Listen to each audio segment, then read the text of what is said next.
This video, we're going to look at the 45,001 standard, what it is, just a brief overview, kind of navigating around, you work your way around, and then most importantly, where to get your copy. So let me go ahead and share my screen here. Here we go. So the standard itself, let me see here. Move this out of the way. The version I have is a PDF, so it's and note that it says BS, that's British standard. So I actually have the British version, which is in English and it's fine, but you can get the standard in the American version, the North American version, doesn't really matter. But let me give you kind of a brief overview, just so you know what the standard is and then how you get it. So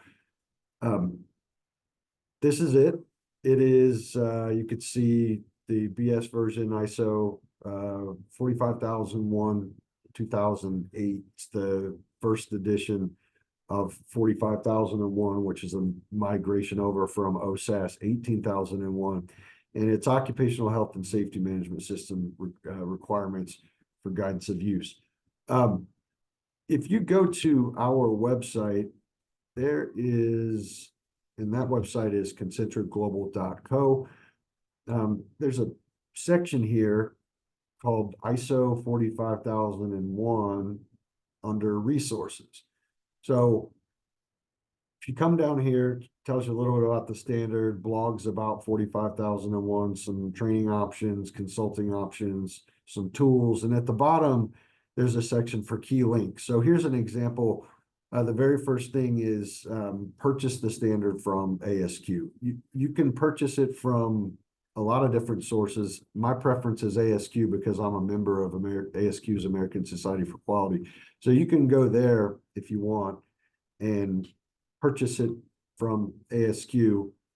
And you can see here, home, books and standards, ISO 45,001, 2018, add to cart. If you're a member, it's 210. If you're a non-member, it's 210. So they're not giving you any breaks. Typically, there's a break if you're, for example, an ANSI member or some other professional societies. They'll give you a little bit of a break. And maybe this is because I'm not logged in, but typically there's a price break there. So you add it to cart, and this is one where you're getting the PDF. But if you wanted to get the hard copy of this, you could do that as well. Let me show you what I did. So I bought the digital version, a PDF from BSI. So if you went under standards or bsigroup.com, and the reason why I did this is because I was actually over in the UK when I bought a copy of this. And the other thing is the conversion was actually better over there at the time, and it was cheaper. It was either the conversion or whatever the case was.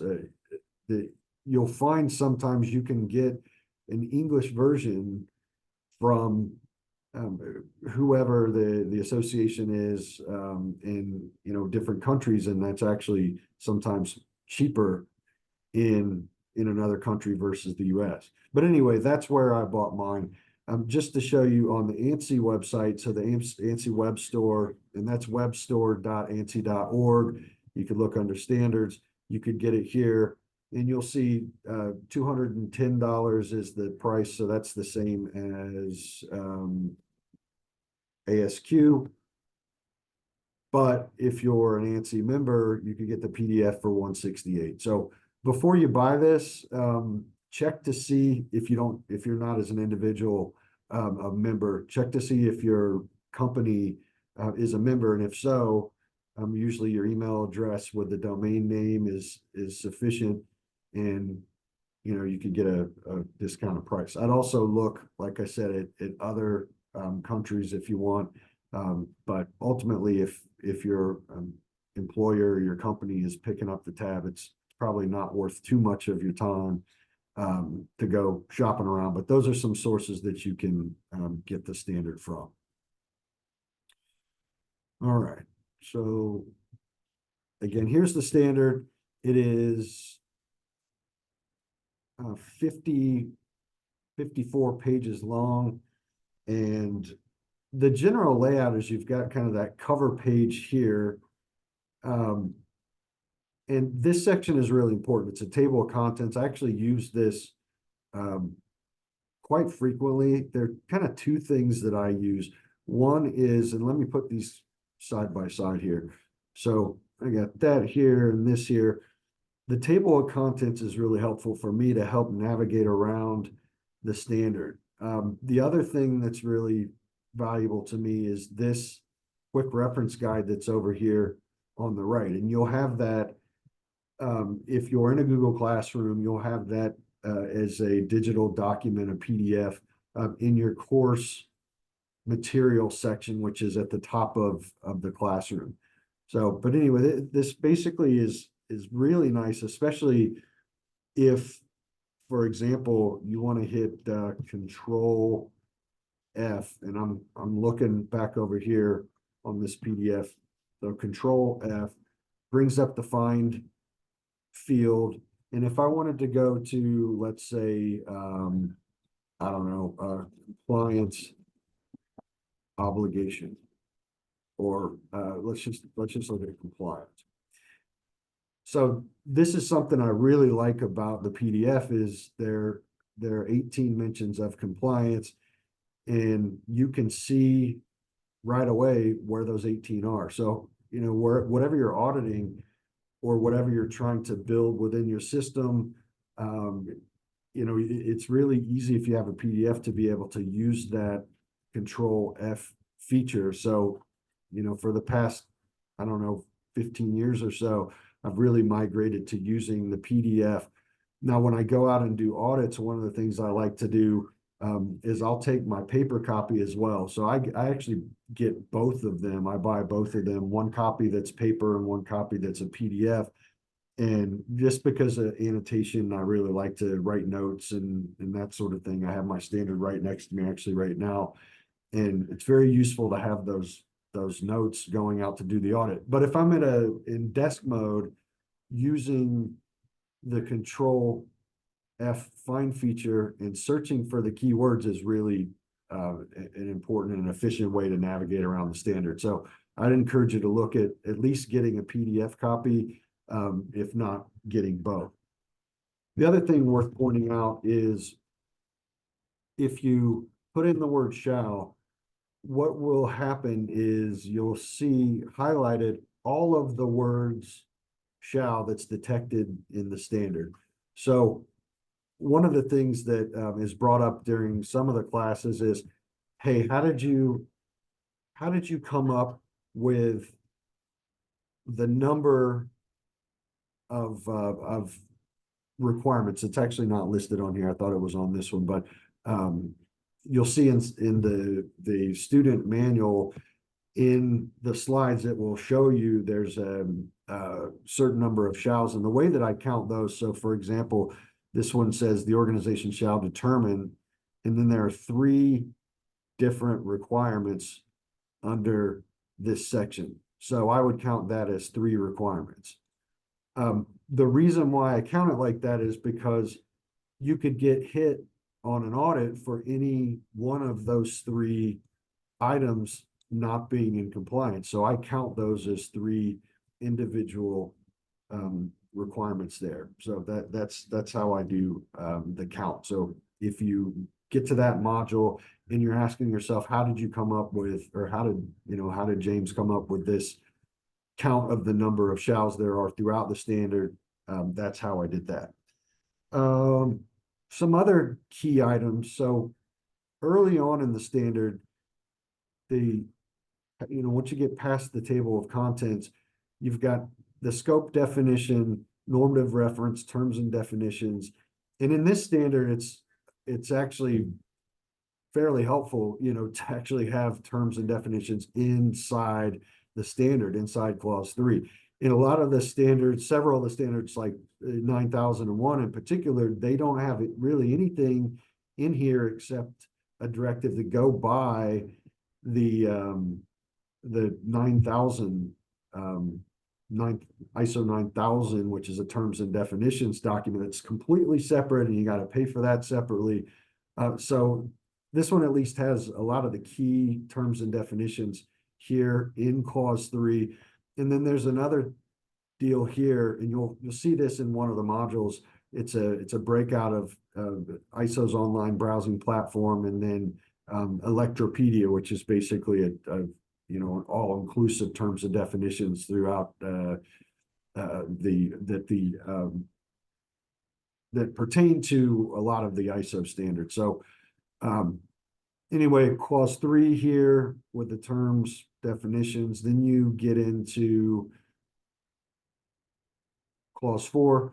Once you get into clause 4, you start to see the shall, you start to see the requirements. So we have, let's go back to this illustration. You can see, so far we reviewed the table of contents, kind of forward, intro, scope, normative reference, terms and definitions. And then once we get down in here, we get down into this section. Let me get my little annotation tool here. So once we're in this section, that's where the shalls begin. So you'll see some shalls in here and here and here and here, and then collectively, those are all the requirements that that you have to fulfill. So going back over here, let me get rid of the annotation. Then I'll show you here real quickly the Annex A bibliography and the index as well. One other point before we leave this slide is you'll also notice in the student manual that there's a reference to this document called Annex SL. And Annex SL, in short, basically says if you're a management system standard that's being newly released or updated, you need to follow the 10-clause structure. There's a couple of standards that still don't follow that. Medical device 13485 is one of those, for some reason, doesn't follow that 10-clause structure. But it helps to keep multiple standards, helps to keep you organized. It's kind of a cohesion, high-level structure that's the same throughout various, highly used international standards.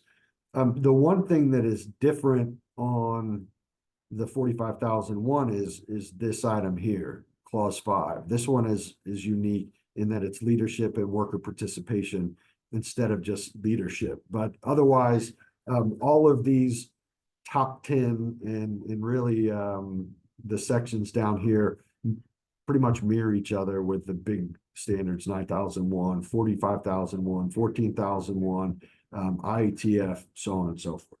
So just a little note there. Let's see here. So all the requirements go all the way down through clause 10. And then after clause 10, you have this annex. So this is guidance for use of this document. One of the things that's really useful here is some context to some of the terms and definitions. The other thing that's important is, let's go down through, come down to next here into this next annex, or the next section past the annex, I should say, is the bibliography. So this will show you the other standards that are connected somehow to the 45,001 standard. So in some cases, those things that are really prevalent, very important and connected here to the 45,001 standard will actually be listed here in the key link section. The other thing in the key link section, and I'll get into this in another module, is some country specific, and right now it's very US focused because most of our business and most of our clientele is, and most of our students are out of the US or North America. But that's just a quick navigation of some of the key additional links and other standards and that sort of thing that are connected to the 45,001 standard. Let's see. that is about it. I think the only other thing I wanted to show you is if you go onto our YouTube channel, you'll see playlists. So there's a full, we're in the process of developing and we'll continue to put these videos out there, but based on the clause that you're studying or that you'd like to learn more about or that's relevant to a class that you're taking, you can see the playlists that are listed here. So as we build out these updated videos, what you'll see, let me go back to this, is once we get all of these populated, you'll see ISO 45001 playlist and all of these stacked up. Let me show you the 9001 playlist because that one is done and has been newly released and gives a good example. So throughout the class, all of the videos that you'll be able to that are referenced that the instructor, be it myself or another instructor within Concentric Global, the material we record for that particular standard series will be listed here. So just another tip, and it's some useful stuff there. There's also one of the other things that you'll see in another video is I'm actually going through line by line, requirement by requirement, back to the shalls and reviewing with you what the standard is requiring and giving you some context. So look for that video as a part of the ISO 45001 playlist and classroom. So hope this is helpful. Go out and buy your copy. You can get it, like I said, ASQ, BSI, ANSI, whatever. But yeah, check it out, pick it up, and we'll see you in the next video.